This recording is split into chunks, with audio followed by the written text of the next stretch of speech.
প্রিয় দর্শক, আসসালামু আলাইকুম।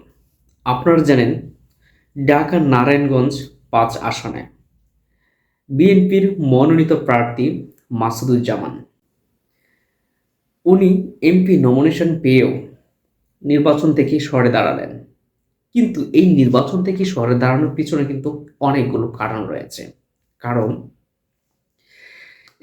এই ৫ আসনের মাসুদুজ্জামান উনি অত্যন্ত একজন ভালো লোক, সৎ, ন্যায়নিষ্ঠা এবং আদর্শবান ব্যক্তি।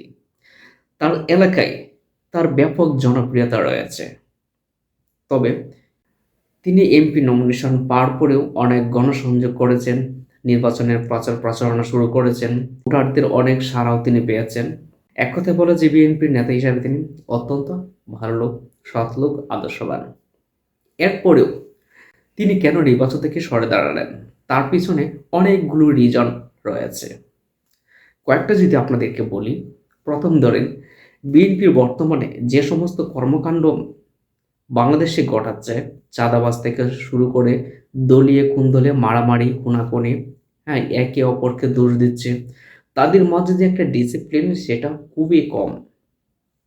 দ্বিতীয়ত, যে চাঁদাবাজির যে ইস্যুটা, এটা যদি আপনার ৫ আসনে যদি সে এমপি হয়, ভবিষ্যতে যদি সে ৫ আসন থেকে যখন চাঁদাবাজি হবে, দুর্নীতি হবে, কিন্তু তখন কিন্তু সেই এমপি সাহেবের উপরে সে দোষ যাবে। কিছু না কিছু অবশ্যই যাবে। সর্ব অবস্থায় সে সবকিছু বিবেচনা করল। সে যদি এমপি মনোনীত হয়, তাহলে এই যে একটা দুর্নাম, চাঁদাবাজি, খুন-খারাপি, ধর্ষণ, অমুকের সম্পদ আত্মসাৎ করা, অমুককে গুম করে নেওয়া, চাঁদাবাজি করা, হ্যাঁ, দোকানে গিয়ে হামলা করা, এই অপবাদগুলো সে কখনো নিতে পারবে না। কারণ তার জনপ্রিয়তা কিন্তু অনেক। তার ভিতরে এতটুকু আত্মবিশ্বাস আছে যে সে এবছর এমপি নির্বাচিত অবশ্যই হবেন, অবশ্যই হবে। তিনি যে কয়েকদিন গণসংযোগ করেছেন, ব্যাপক সাড়া পেয়েছেন। সাড়া পেয়ে তিনি এই বিষয়টা অনুধাবন করতে পারলেন। তারপর এই আপনার সে যে নির্বাচন করবে না, সেটা কিন্তু তার দলীয় অফিসে গিয়েও ঠান্ডা মাথায় বলতে পারত। দলের হাইকমান্ডদেরকে, দলের হাইকমান্ডকে আপনি জানাতে পারত যে তিনি নির্বাচন করবেন না, নির্বাচন থেকে সরে আসবেন। সেটা কিন্তু এভাবেও না করে সে প্রকাশ্যে এসে সাংবাদিক সম্মেলন করেছে। সাংবাদিক সম্মেলন করে তিনি এই নির্বাচন থেকে সরে দাঁড়ালেন। এখানে কিন্তু আরেকটা রিজন আছে।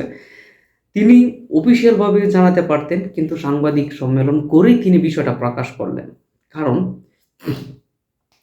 নির্বাচনে যে প্রস্তুতি নিয়েছিলেন, তিনি সাধারণ মানুষকে বোঝানোর জন্যই তিনি এই সাংবাদিক সম্মেলনটা করেছেন। যার ফলে তিনি প্রকাশ্যেই নির্বাচন থেকে সরে গেছেন। এখন বিএনপির সবাই যে ভালো মানুষ আর সবাই যে খারাপ মানুষ তা কিন্তু না। প্রত্যেকটা দলেরই কিছু না কিছু এরকম লোক আছে, পাওয়া যাবে।